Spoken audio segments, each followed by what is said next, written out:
Have you ever noticed how all story ideas are recycled from older ones? Of course you have! That's why we have our worst and favorite tropes. They're tropes because we've seen them time and time again. And either we love them so much we want to see more, or we hate how stereotypical and cliche they've become and want them gone forever. If you find yourself using a trope that's become a cliche and don't know how to shake it up in a fresh way, then stick around to find out exactly how you could do that.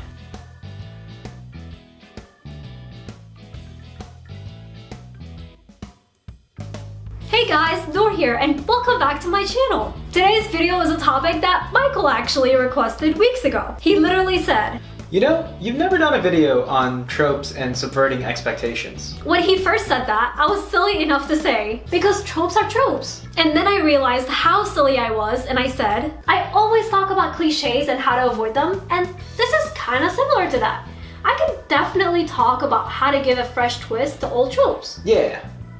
So here we are, no more silly Nour. Well, maybe a little bit of silly Nour. But let's get down to the topic. We have so many tropes, especially when we dive into each specific genre. For example, we have the damsel in distress in romance. We have the orphan hero in young adult. We have good versus evil tropes across all kinds of fantasy novels, and the list goes on. But the issue many writers face is this. Using tropes over and over, even the ones we love, becomes boring because readers expect them. They know they should despise the crazy stepdad who keeps making snarky remarks about the hero. They know the hot guy the protagonist keeps thinking about is going to show up out of the blue and save the day. These expectations make reading unsatisfying because the reason we read is because we hunger for a little bit of unpredictability. We want to laugh at the unexpected, cry at the dreadful thing we never thought would ever happen, and be surprised with every new discovery. Life is unpredictable and chaotic, and we want to emulate that in our writing. In other words, a story should be realistic and raw. But how exactly do we accomplish that if we keep using the same tropes over and over? And let's be honest, we will continue using these tropes because they are wonderful, and because we don't have any new ideas anymore.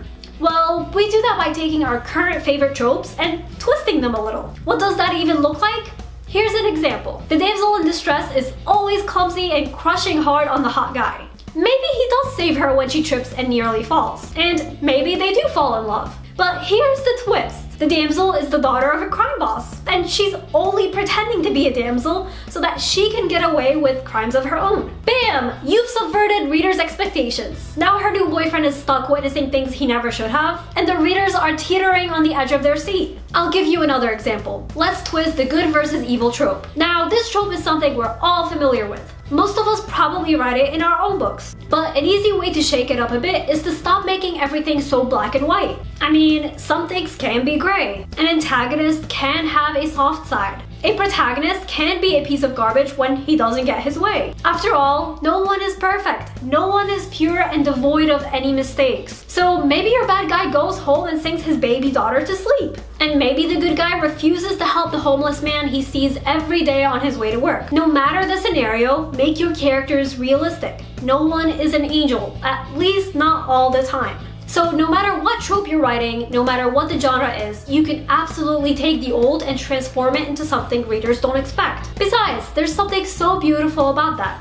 Remember, we're not trying to create new tropes because that's impossible at this point. I mean, we are dealing with centuries of storytelling tropes. But what we are trying to do is create a new spin on these tropes we love. And we might also find ourselves liking our most hated tropes now too, because we've made them into something fresh and beautiful. So those are all my tips for you on this topic. I hope you found this video helpful and it inspires you to shake up some of the tropes you've used in your stories. Let me know in the comments, what's your most hated trope and what are some of your suggestions on how to make it fun again? I'd love to know. And before we go, I just want to give a quick shout out to Sarah Frayne from my shoutouts here over on Patreon, as well as all my amazing patrons. You guys are so awesome. Thank you so much for your support. And if you're new to my channel, don't forget to subscribe for weekly writing advice videos. And don't forget to follow me on social media to see what I'm up to from day to day. And remember, Nour for president!